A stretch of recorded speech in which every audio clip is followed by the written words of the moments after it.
Of course my AC starts going literally as soon as I get my sync. There it is.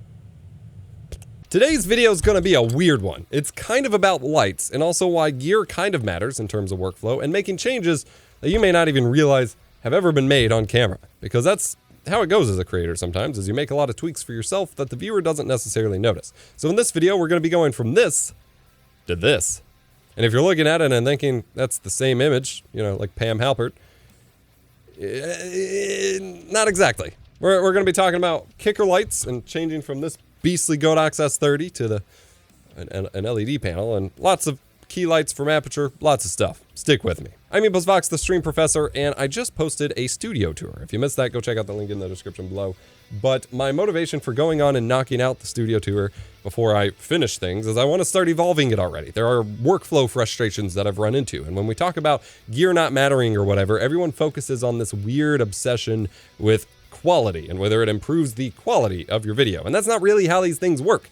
A lot of it is workflow based. And when I originally set up my desk lighting and camera setup here, although it evolved a couple times before I really finalized it, I had objectives in mind that I ended up not pursuing, and I didn't do things exactly how I want. And so I want to tweak it to get better results for me, better results for you all, but an easier workflow for myself as well. So we're going to be upgrading our key light and the light dome, the modifier attached to it, key light being the main light source here. And then we're also going to be upgrading our kicker light. Now a kicker light or a rim light is just a light that goes behind your subject to cast a little bit of light around the back of them and on the head. It's often called a hair light as well, to provide some background separation, because without it, you get kind of dark back there and you start to blend in. And this makes things look a little bit more pleasing to the eye to isolate your subject and the like. Previously, I'd been using this beast, the GODOX S30. They sent this for a review forever ago. I never really got to do a whole lot with it.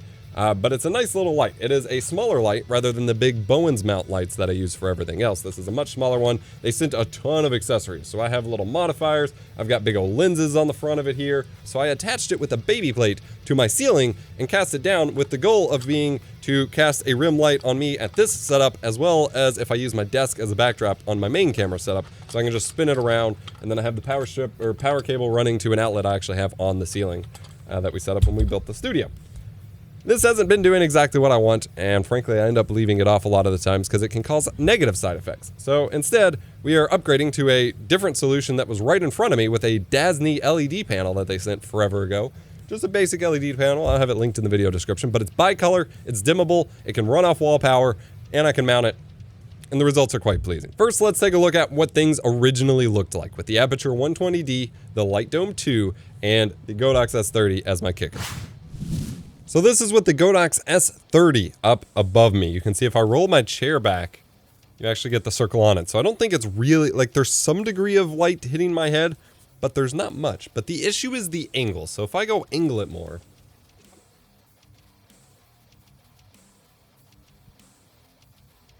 so this is with the GODOX S30 actually hitting the back of my head. You can see I have a little bit more light on my head separating me from the backdrop. The chair is nicely lit, but I have these harsh shadows on my shoulders, and moving my hands around starts creating some weird shadows. And in some of the videos I had originally recorded, it starts actually hitting my face and causing some shadows there, which I don't like. I don't think it is at the moment. So this will be my point of reference with the GODOX enabled. Let's turn it off now. And this is with no kicker light at all. So I have much less separation from my background, but it's perhaps a little bit more pleasing of an image just because it doesn't look like I have this really awkward light here. My goal is to have that kicker light, but despite the fact that everything I thought I had understood up to this point told me that you want a really harsh light, I honestly don't know that I felt it was soft enough. So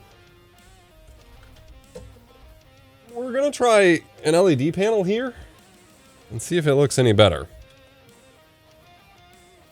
I don't know. Now this is with the LED panel overhead. You can see here, I still have that separation. I've got nice clean light on the back of me, on the back of my head, and on the chair. But I don't have quite as much of those harsh shadows on me or my face. As far as I can tell, there's no real impact on my face. And I have that set to super cold light, so it's very white, which once I get this light swapped out to a warmer tone that I'm going to run with is going to be more of a contrast on the back of my head. I do think I like this a lot. I wasn't expecting it quite as much. It's such an obvious solution sitting in front of me for a light I already had sitting around. But yeah, it's looking pretty good. I might add some diffusion material to it later. It has a diffusion sheet in front of it, but I can just wrap some extra diffusion cloth around it at some point. But yeah, I just need to find the power supply and actually run it to my outlet on the ceiling.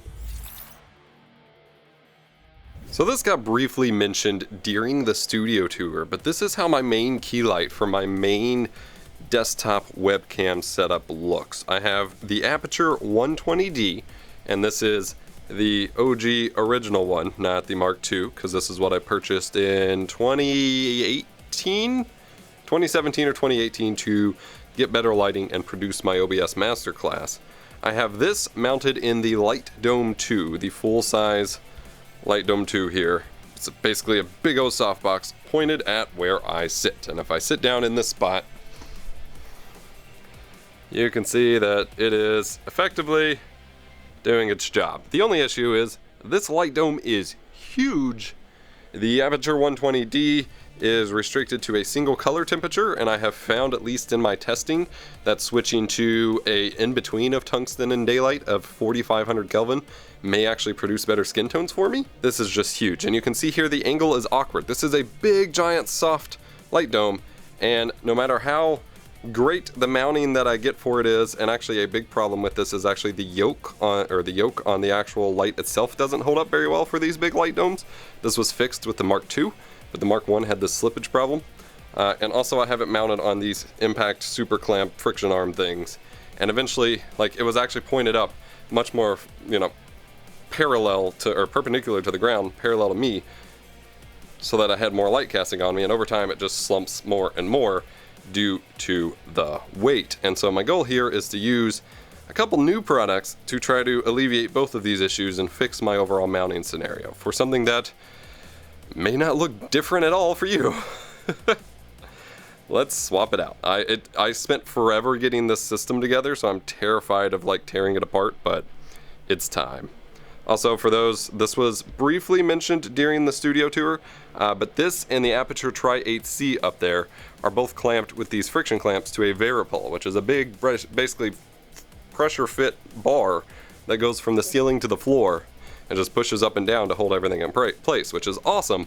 The only issue is mounting this giant light dome has always been a pain. I have the Light Dome and Light Dome 2, and both of them has caused these same issues on the Aputure 120D Mark I. So I'm hoping this new stuff will alleviate that. So what new stuff do we have? First and foremost, we have the newish Light Dome SE. This is their newer light dome that they released that's meant to be kind of a follow-up to the Light Dome 2 to be ever so slightly smaller, but it is still effectively the same concept, just a little bit of smaller diameter, and hopefully a little bit easier to work with here. We get this spread. Hopefully this has the same easy install as the Light Dome 2, because the original Light Dome was absolutely hell to build and tear down.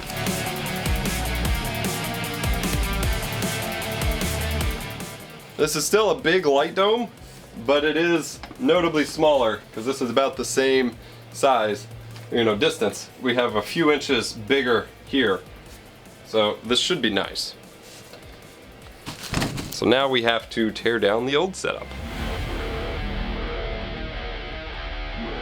You can see here as a side-by-side of sorts that the Light Dome 2 is quite a bit bigger than the Light Dome SE, and yet the Light Dome SE is still plenty of a big diffuser and light source.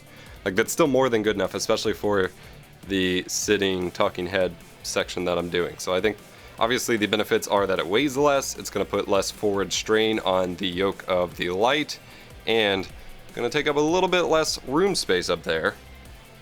Hopefully be easier to work with. So part 2, we got to swap the actual light. This video is brought to you by my merch. You want desk mats? We got them. You want stickers? We got them. You want pins? We got them. They're pretty cool. They're in the classic blank VHS style design. If I actually show the front part on camera, they are awesome. High quality, premium feel, made really awesome, and you get a free trial to Nebula. EposVox.gg/merge. So I wasn't just content upgrading light domes. I actually am upgrading lights. Now, full disclosure, Aputure did send this out, however I have purchased my other light domes that I've had in the past, as well as my original 120D for myself, but they had offered to send this out. This is their new Amaran 200X. So this is from their cheaper line. The Amaran is slightly cheaper than the Lightstorm COB line of their lights that the 120D came in, but I believe this is supposed to be a little bit brighter. And it's bi-color, which may take away from some of the brightness a little bit here, but that means that I can go between daylight and tungsten color temperatures, which is helpful for that color temperature issue I talked about, where I actually want to be in between daylight and tungsten and not locked to one or the other. And so I am excited to test this out. This also uses their new Sidus Link technology, which is basically Bluetooth that all the lights can connect to. I think it uses other frequencies too, but you know, you connect to it through Bluetooth on your phone and can control pretty much all of their lights now through your phone, which is really powerful. They had a remote system, which was all right, but I was never a huge fan of. But doing this is pretty cool. And then they did send out their bridge, so I can actually connect my older 120D to the Sidus Link network and still control it from my phone now too, which is pretty neat. All right, they include some stickers in the box, the usual. So they include in the box a basic cone modifier here, which we're not going to use for now. This is still standard Bowens mount stuff, so it's what I've been using for the rest of my lights already. So that's good. Ecosystem's already there. And this is the light itself. It's always nice getting a new piece of kit like this that actually, you know, it's new in the box, looks pretty nice and clean. Yeah, I'm digging this so far. So fairly standard setup, similar to the 120D. If we get the bracket over here, so this is supposed to be a little bit more of a rigid yoke. Obviously the 120D Mark II and the 300 Mark II and stuff would be better for this. The 300X would probably be more ideal overall, but I'm excited to try this out. Got basic power switch here, color temperature and intensity dials on the back with a little screen readout. Same quiet fan in the rest of them. And we do have the LED element on the front there. I got some B-roll of all this as well. Power cord, and then you have a control brick just like the... Actually, this is just a power brick. You don't have a control brick like the 120D. The 120D has a control brick that you control everything through. The 200X has it on the back of the light. So let's get some B-roll shot, and then we will get it hung up and take a look at it.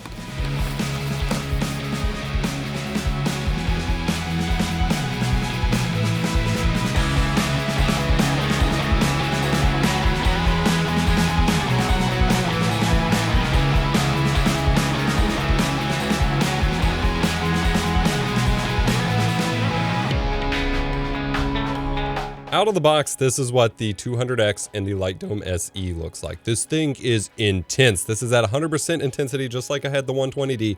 Nothing has changed in camera yet. I am completely overexposed, as evidenced by the zebras on my Atomos monitor here.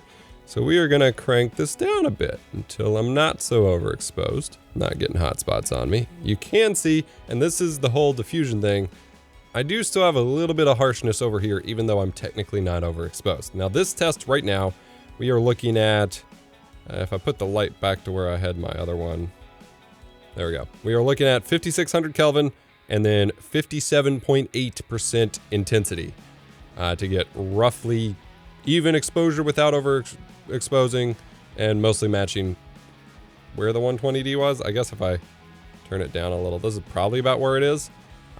But these hotspots are due to the lack of diffusion. So currently I have the internal disc that I showed me Velcroing on, and then the first layer of diffusion, but it did come with two. So I'm gonna strap that second one on, and we're gonna see how it looks.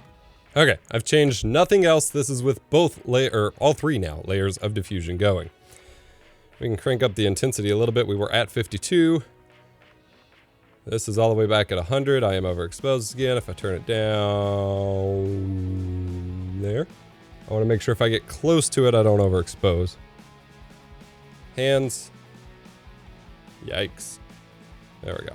So maybe about there. If I turn on some monitoring in my camera here, that's probably about good. We are back at 52%, but it is going to be a little bit of a smoother roll off. We do not have the grid on. The grid controls spill, which means lighting the backdrop and stuff. And I found in my original testing, at least with the previous setup, the grid would keep the light on me, but the background would get so dark that it wasn't worth it. So we're not using the grid for now, but I do think this looks all right. So the next step is actually tuning the color temperature, because the whole point of this for me was so I could use the 4500 Kelvin color temperature. So I'm gonna crank that down.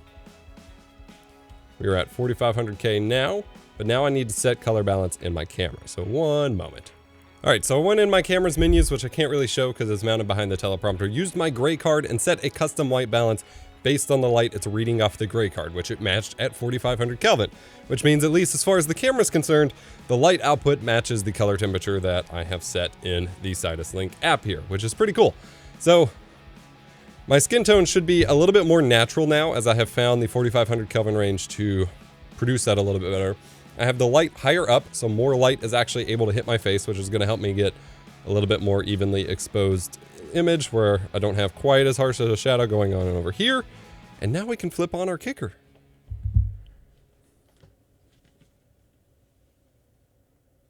And because we're using a warmer color temperature for our key light here, our kicker light is actually a little bit whiter. Now, it's almost a little too white at the moment. It almost looks like a bad office fluorescent light, so we're going to tweak that a tiny bit. And there we have it.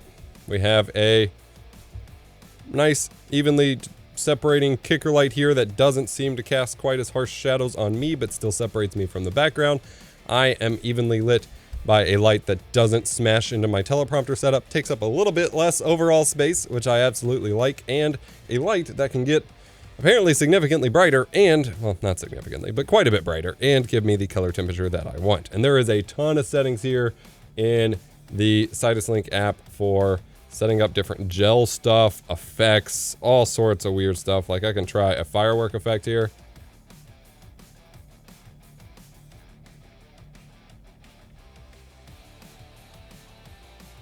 It's actually pretty clever, if I wanted that, but we can just come back here to where we were. This is one of those things, like I said at the start of the video, that is an upgrade, or at least a lateral grade, sideways grade, side grade, lateral move that may not make a whole lot of sense if you're not regularly creating videos. But this is one of those things where we talk about gear doesn't matter all the time and yada yada. And if it's not improving the quality of your videos or making you more money, it's not worth it. But workflow is super important. And there was a lot of things where I was using this gear that I had bought 4 years ago now that was working just fine, but was slowly causing me some headache and some issues and allowing me to not get the results that I want without a lot more work. And this allows me to get the results that I want with a lot less work. And time is money. I got to make a video out of it too. And there is always something to be changed and tweaked in terms of workflow that doesn't necessarily require, you know, you to go buy a new expensive camera or anything. In fact, lighting and light positioning matters a lot more. I did want to point something out, that there is still one thing that bugs me about my current kicker light, is that, so my main light is facing this way, right next to the camera. My kicker light is only just over here, behind me. Behind me is fine. However, it's on the same kind of plane here, my left side, as my key light, which is not really how the kicker light is supposed to go. Theoretically, it would be more optimal to have the kicker light over here over my right shoulder to give me more natural looking background separation. However, I originally set this up because I wanted the S30 here to be able to pivot between this set and then me using my desk as a backdrop on my main camera and use that as a kicker light there. I've never done this and it ended up not working out for that purpose. I may keep this here, or I may end up installing another. I don't think I have a spare other than for a separate project I'm working on, but I may end up installing another baby plate over on this corner somewhere and experimenting with the same LED panel, or maybe putting this back up here and trying to see if I can get a better kicker light situation going over this shoulder. But for now, I think I'm happy with these results. So this is weird, but I kind of wanted to walk you through some of the mindset and some of the gear shifts that can happen with a studio setup like this that you don't often see, because realistically, I'm gonna go shoot videos again and you may never realize that I had changed anything at all. And that's perfectly fine and ideal. Like, I don't want this to be a drastic setup or change, but it is still work and thoughts that has to go on in order to make things better and easier for me. So thank you so much for watching. And also, in my studio tour, if you missed that, link below, I covered that I wanted you all to watch as it evolves. And this was one of the changes I was waiting on shooting the studio tour before I made. Hit the like button, subscribe, join us on Discord, and we'll meet again.